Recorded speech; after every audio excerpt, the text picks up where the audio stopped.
I'm not going to do a long intro because I don't want to spoil her story. So I know you guys are all excited to see Julie. So Julie, please come up and start the show.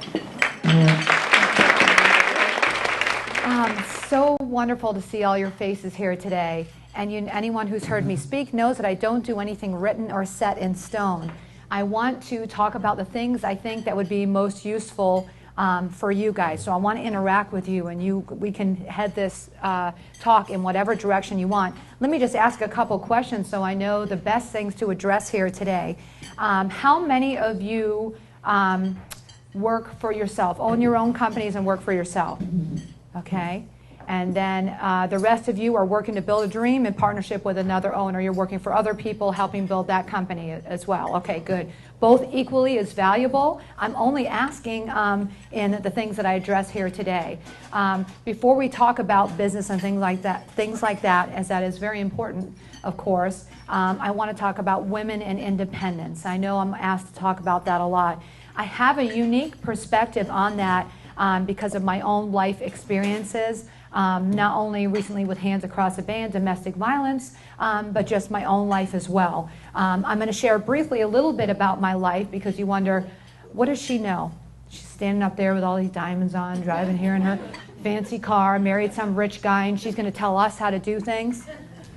I hear it, and I know that there's probably some people in this room thinking that. But let me tell you, that's a misconception.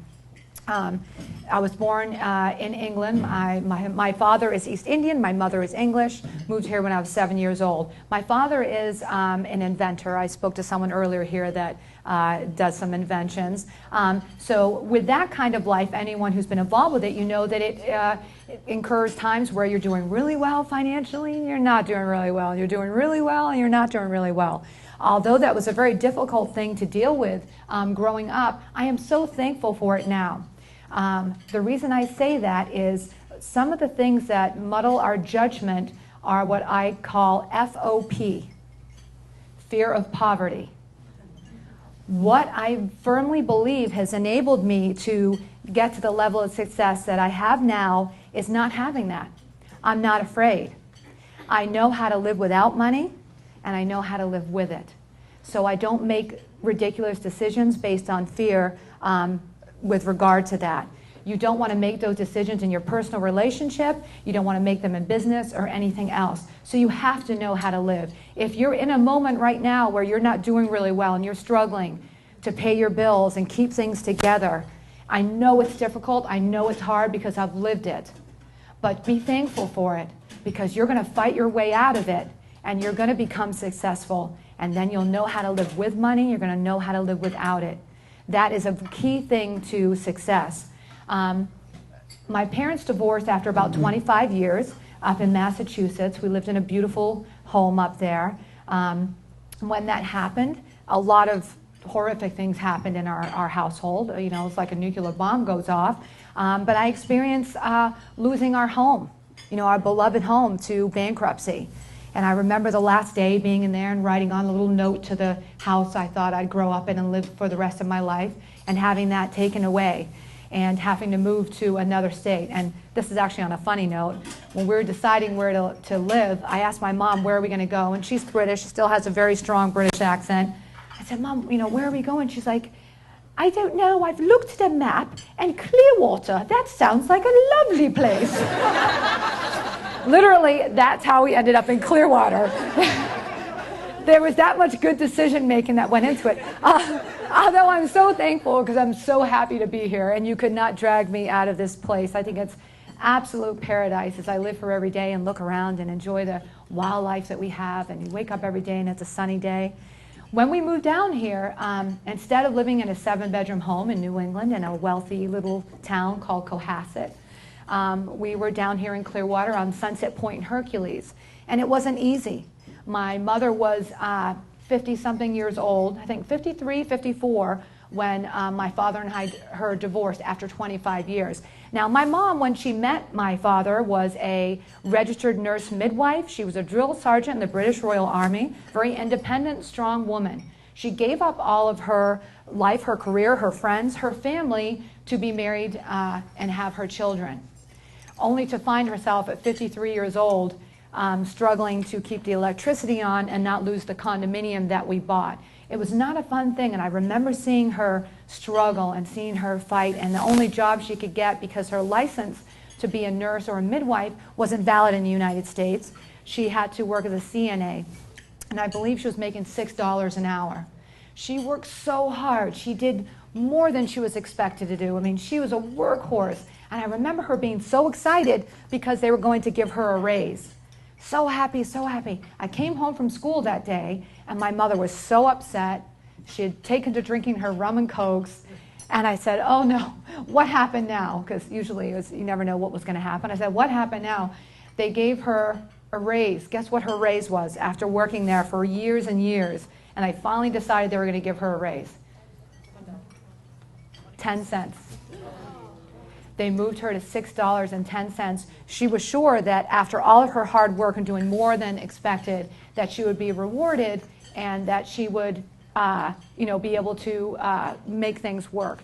When we saw, obviously, that wasn't going to happen, I sat back, and one thing I kept saying to myself again is, I never want to be in this position. It was really hard. There's so many stories and things that I witnessed. I've always kind of looked at how things were working and what was working and what wasn't working, and I just thought, I never ever want this to happen to me. And I, for a while, got stuck in a position of feeling sorry for myself, reacting negatively. 7th grade, I stayed back in high school. By 9th grade, when I was living with my mother down here, things were so difficult. When you go home, I didn't have a white picket fence household that you sit down and everybody gets together at the table and you have dinner and you do your homework. That was not my life. I mean, a lot of people, when they go home, it's like a World War II. You're wondering, what's going to happen or how things are going to be held together. So I decided to get a job, although it wasn't legal for me to work yet because I was only 15. So I began working bussing tables under the table, so to say, in Sunset Point Family Restaurant up in Clearwater. And I remember the owner would always pay me in really neat $2 bills because he wanted me to save the money, and he thought if he paid me in really cool $2 bills, I wouldn't spend it. And I remember thinking, are you crazy? I would not be going to high school and working bussing tables, cleaning up dirty dishes if I didn't have to spend this money on keeping our household going. So anyway, those experiences were invaluable to me, and I think helped me along the way. And it helped. One of the biggest things, again, it helped me learn was independence, and never to give that up. Whatever relationship you're in, if it's personal, your husband, your wife, your partner, whatever that picture looks like to you, you always want to be there because you have to, because you want to be, not because you have to be. You want to be there because you want to be, not because you have to be. That means you take the responsibility to do some financial planning on your own. And this is a constant, listen, I'm not perfect, this is a constant battle for me as well. But one thing I did do to make sure that I always had independence was from the moment I finally, at 9th grade, I dropped out of school, I went back, I just dragged myself through to get a diploma, but it was very difficult. If you're anywhere ahead of that, then you're ahead of me, because it was difficult for me to get through. That has nothing to do with someone's intelligence. It's usually their life process. If someone's doing well in school, for a long time I thought, I'm an idiot. I can't do this stuff. And then when I took my tests and SATs, I always scored high in them. And I thought, you know what, I'm not dumb. I can do this. At 19 years old, I went and took something that is considered to be next to the bar exam, and that was a real estate license exam. And I took it and I passed it. I was actually in shock. I'm like, I can't believe I passed it. Like, it's really hard, and I passed it. So that did a lot for me. I started doing real estate, and I came out running. And I've been making sure that I never get in that position that my mother did, because we learn from other people's mistakes. We take the good from the people around us, and we learn from the mistakes, and which I'm hoping you'll learn with me today. I'm not only going to share my successes, but I will share my failures as well. So as a group of women together, we can all learn from those things and benefit from that, because hindsight is 20/20. And if we share those experiences again, hopefully we won't make them.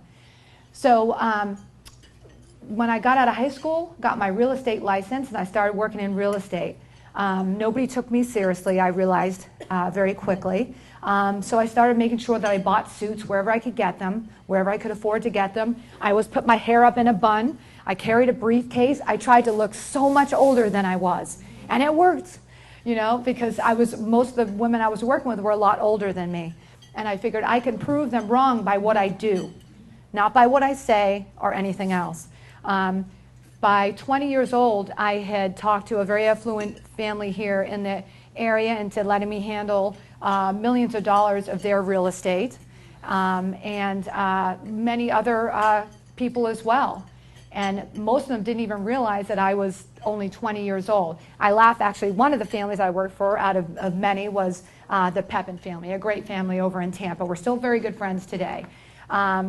But I convinced them to give me their properties to handle. And I said, if you want someone, this is just another listing to them, then go with the other people. But if you want someone, this is everything to me. If I sell your property, I put my heart and soul into it, then you need to hire me.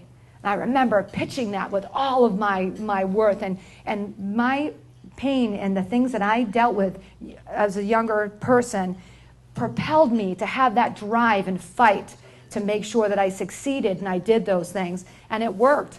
And I did that for years. My ex-husband and I, who are still very good friends, started a restaurant chain. I don't know if any of you remember the Dogwater Cafes. Okay, those were ours. We started out, did really well. We opened 4 restaurants in 3 years. When most of my friends were out partying or at Daytona Beach and doing fun things, I was working. And, I don't regret any of that. I was very driven to do the things I want to do. Listen, some of this, to be able to do it, takes sacrifice. Have I missed out on probably some partying and drinking and stuff like that? Yes. But I live an incredible life, and I do a lot of fun things. An entrepreneur, if that's in your blood and that's what you want to do, you have to really want it. You have to be willing to give up those things and some of those choices to be able to go after it. And I was willing to do that. And any of you can do that at any time. We can make that personal choice that whatever it is we desire, if it's having a family life, if it's business, or whatever it is, that we go after that with all cards on deck. We don't want to do anything halfway. If I did anything that I've done halfway, I wouldn't have made it. If I pitched that real estate deal halfway, I wouldn't have made it. If I went into fighting for a restaurant, when we first opened it, there was just one restaurant, a little one down in South St. Pete. Nothing ever worked there. Every restaurant that opened closed. Nothing worked. So everyone said neither was ours going to work. We hired some people. They started to begin to leave because they weren't making money. At that time, of course, waitresses, being female dominated, made $2.13 an hour plus tips. And I don't think it's a whole lot more today. But I fought for it. I believed in it. I knew we had really good food. We had the same really good food that Outback was serving, but in a fun family atmosphere with a dog theme, and it was really fun. And so I started calling up the newspapers and some of the TV stations. Did you hear about this really cool restaurant? They have really good food, and they serve it out of dog bowls. And they're like, really? Where is it? Oh, down in St. Pete. You got to check it out. And I did that for a while. I walked around putting flyers everywhere, and I just fought back. My ex-husband said to me, if this doesn't work, we'll sell everything, and I'm going to move back to Ohio, and whatever. And I'm like, failure is not an option. This isn't not going to work. This is going to work. I think within a couple of days then, we got a full-page article by Chris Sherman in the newspaper. A full page right on the front page, picture of the dog bowl. He had come in and had a great experience, and he raved about it. And it's funny, there must be a lot of people that read that and decide where they're going to go and eat that day, because that day on, there was a line out the door. We were packed. It was really, really busy. And we, again, opened more and more restaurants. One of the things in business I've learned from that experience is that you always want to stick to what you're good at. And if there's other people who are more successful at doing what you project in the future, don't be afraid to take that advice or that leadership from them. When we did open 4 restaurants in 3 years and we were doing very well, the folks from Outback and Hooters were really interested and wanted to help out. And I legitimately believe they just wanted to help out. Our ex-partner said, no, they want to take over. Or let's just keep it to ourselves. Well, we didn't know what we were doing. I'm running all over trying to run 4 different restaurants and make sure that the soup was made the same, and that when someone went and ordered chicken noodle soup here, that it tastes the same when they're in Pasco County or when they were in Hillsborough County or wherever they were. And I was running in all different directions. And no matter what, the recipe was the same. I couldn't get a cook to make the soup the same way to save my life. And you can imagine now with Outback, you know, you go there wherever you are, you know you can go to Outback and get that, what's that yummy creamy onion soup everybody loves? You know, if it tasted great in one place and horrible in the other, they wouldn't be very successful, would they? We ended up splitting with our partner. He took 2 restaurants, we took 2. And the people that took over ours, and we sold ours, after years, you know, you kind of realize that this is something you want to move on from. We had kids, and being around the sports bar thing wasn't my thing anymore. Thankfully, we sold while they were still relatively successful. There were 6 at one time, now there's none. The people that bought them just kind of thought they would run on their own without the keeping everything the way it should be. They're all going in different directions, trying different things. There's no consistency between each restaurant. You know, and I could see, you know, and you learn from that and see I can see clearly where they went wrong, and I can see where we went wrong. So that was something that was very successful for us, but in that ending, those were things that I learned from there. And from then on, from the restaurant business, I had an interior design company for 9 or 10 years. I had 9 full-time interior designers. We had a furniture store. And you know, all of these things are learning processes for all of us. One of the things I learned owning that company is that you have to stick to what you're good at. If you're working for someone else or you own your own company, I knew I was good talking to people, working with my clients, helping them with their different ideas and designs. One thing that wasn't good for me is handling the books or the back-end administrative work. That was not my strong point. I listed really well, and towards the end when I wasn't doing well, guess what I was doing? I spent most of my time doing administrative work, trying to keep a hold of the books, and the administrative stuff was not my strong point. So I removed myself from the position in my company that made it successful and hid myself in a little room in the back and left my employees, who would have been much better fitted to be doing the administrative stuff.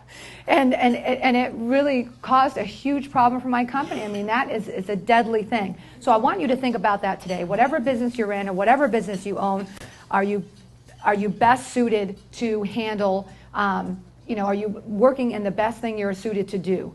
If you do something in life or in business that you're good at and that you have passion for, you're always going to do well at it. You're also, you know, if you do something you like, you'll never work at a day in your life. I get up every day now and I don't feel like I'm, you know, going to work. I enjoy what I'm doing every day when I get up. I don't feel like, oh God, I don't want to go there, because I actually stopped at a point in life and recreated myself. I remember when my interior design business went, I think it was 2007, just took a dive. And I remember my best friend and I were together and thinking about getting married, and things were not going well for him either. He had the Golden Diamond Source. There were 8 locations. There was just 1 at the time. It was not a fun time. The economy was doing really bad. There were not people lined up to buy jewelry outside of Golden Diamond Source at the time. We did $2.5 million in sales. Unfortunately, it took probably about $3 million to keep the roof on.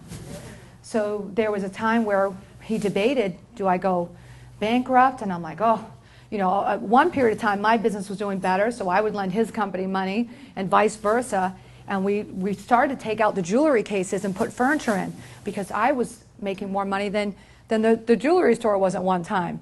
That quickly changed when we sat together, and I read a book my father sent me. It's called Who Moved My Cheese? So if you're in a point in your life where you say, you know, and to me, I was Julie Johnson at the time. I'm Julie Johnson, I'm an interior designer, and I own this company, and if I'm not doing that, then I was depressed, and I'm like, this is what I do. And I remember thinking, and my husband said to me, he said, you're not Julie Johnson or Julie Weintraub. He hates it when I use the other name. Julie Weintraub, the interior designer, you are Julie Weintraub. Whatever you do, you are your own person. So you can recreate yourself at any time and do something you love. And I thought, you know what, if I'm going to do that, and I'm at this stage in life, I'm going to do something I absolutely enjoy doing. And that was my charity work. I've done it since I was 18. I volunteered at the Humane Society and things like that. I loved doing that. And I believed in our company, you know, Golden Diamond Source, and I thought, God, I can't believe your company. In the beginning, because of my independence thing, I'm like, I'm not working at your company. I have my company, you have your company, and I'm not going to be dependent on you. So, you know, we decided to join forces after a while and work together, and you make your company something you can be proud of. There were a lot of things I loved. I'm like, this is a great company. You should do well. It's a fun thing. We took anything that we weren't absolutely proud of. In the jewelry business, a lot of jewelers have this really fun thing they do where they tell you they have this trade-in policy, and when you go in, you can't really make it work. We took any little part of that and made sure that it's something that we would want to shop at, that we would be really happy with. So that relates to your businesses. If there's any part of your business that you're not absolutely proud of, change it. Make sure it is something that you're so passionate about. When I think of gold, I think we're the best company. I think we're the best diamonds, the best prices, best services. I absolutely feel that with all of my heart. And we took a risk. We said, we'll take a loan from a friend of ours and let's do TV, and if we could just tell people who we are, what we do, I know this has got to work. Now, if that didn't work, we'd really be in trouble. But we took that risk. And what did we do differently? We put our heart and soul into that, saying this is what we offer. And it worked. It started to build. This was only, let me tell you, maybe 6 years ago. The creditors would always call and say, Steve, and he always answered the phone. He said, my word is everything. He's like, the last thing I ever want to do is not answer the phone when somebody's calling me. He's like, I owe them, and I'm going to pay them as soon as I can sort this out. We got to fight our way back. And that's what we did.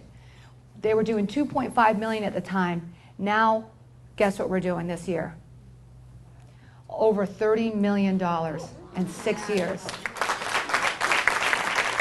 It gives me chills to think about it today, but this can happen. Miracles can happen. We fought hard doing that. Along the way also, and I know we have a time constraint, I noticed that so many people were suffering, and that people had lost their businesses. And when you hold on and you were not willing to change and do something else with your life personally or your business, it can affect you very badly.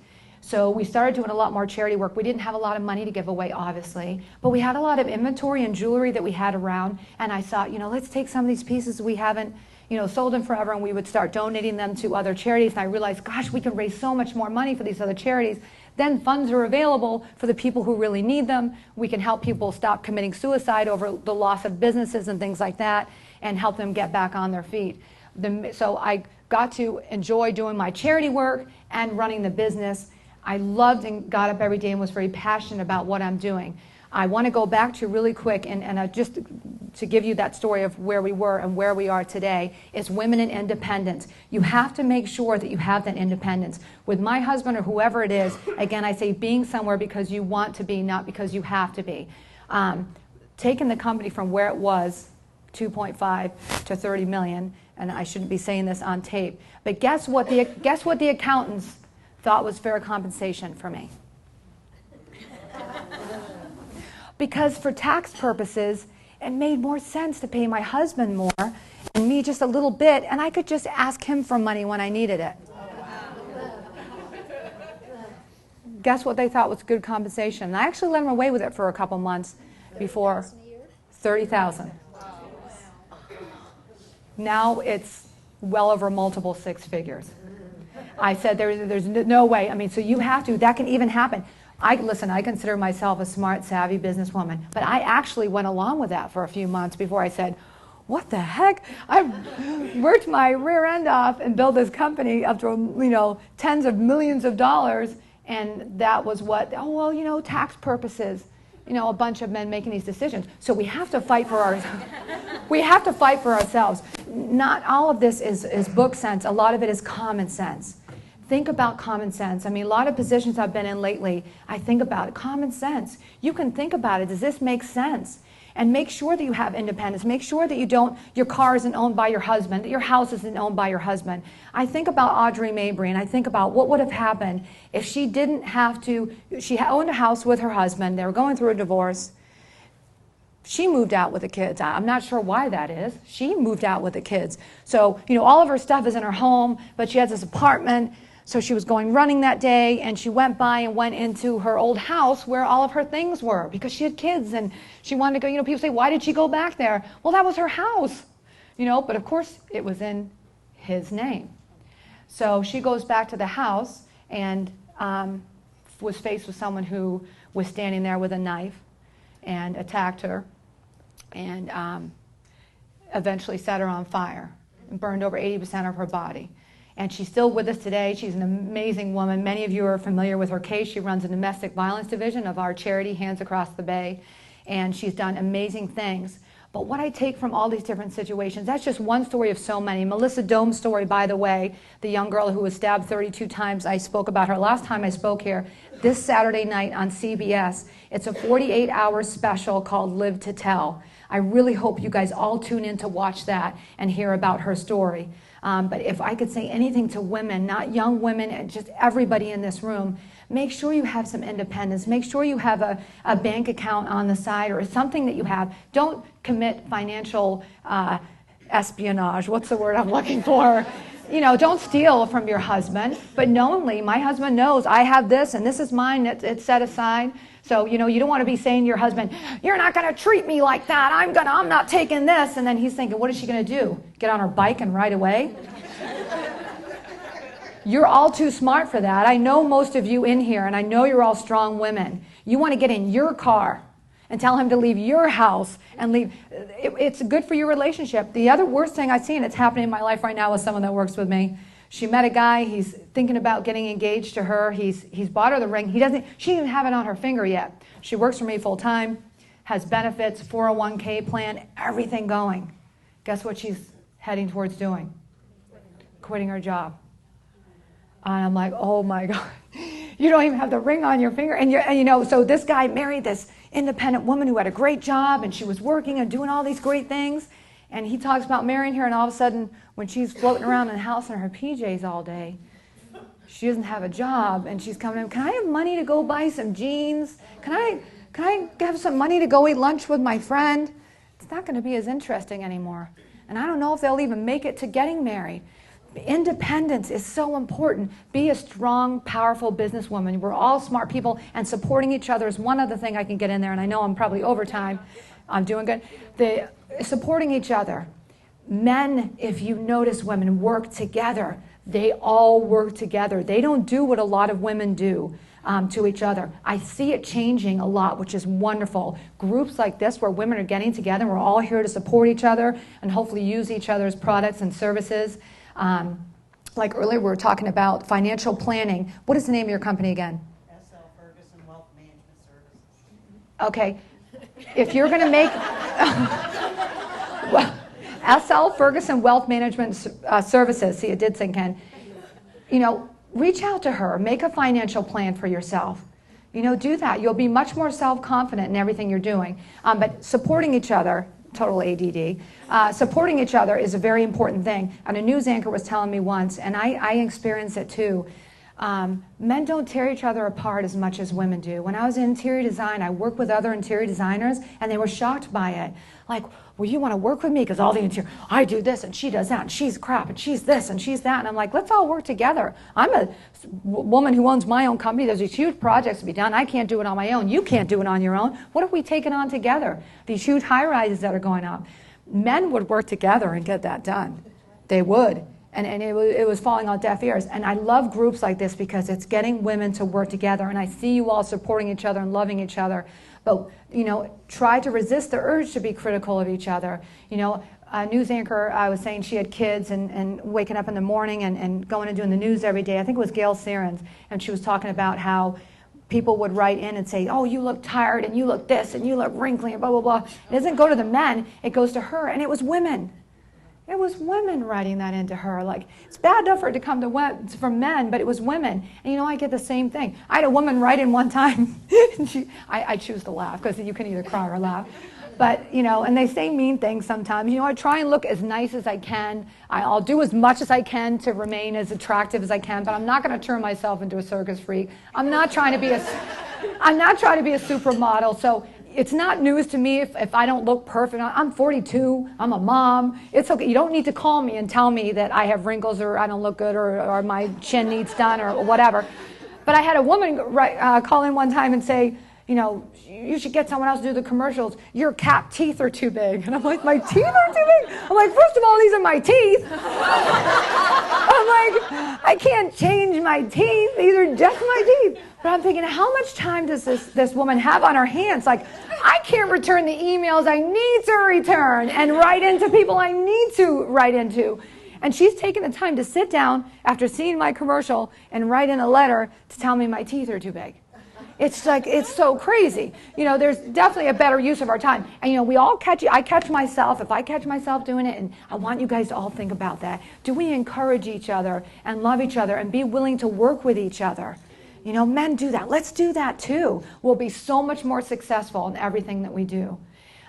So thank you so much. I hope I covered some of those topics. If you guys have any other questions. Anyone have a question before I wrap up? Yes. The shooting in Yeah. California and the response about the misogyny, and that now there's this debate between men and women that led to the all women. And Yeah. this feeling that men, we have to make sure we don't hurt their feelings when we talk about how other men mistreat us in our lives. Well, I don't share that same view. You know, domestic violence happens with women and men, you know, but yes, we do need to speak up. I talked about last International Women's Day. We talk about the horrific things that happens in other countries, men setting people on fire and throwing hot oil and acid and stuff. That's happening right here in the United States. So that falls on deaf ears with me. We have to speak up. We have to stop it and prevent it. We have to teach our young men and our young women how to manage their anger and to deal with breakups. If you watch Melissa Dome's story, that kid was 19 years old. Would he have gotten over her and moved on with his life? You bet he would have. But he couldn't see a way out. He was not brought up properly. He was not taught those coping skills. And now I had to sit there in the courtroom. It was just the horror that ensued after what he did to her. But then also there was his parents. And I had to watch, you know, although I fought for life in prison, their 19-year-old just went, I have older boys. I'm thinking, what if that was my son and made a stupid decision like that? He's in prison for life. You know, so I don't listen to those things. I'm not fully familiar with that case because of the work I do at Hands Across the Bay every day, deal with human trafficking, domestic violence, a lot of heavy things on top of selling diamonds, which is a lot of fun.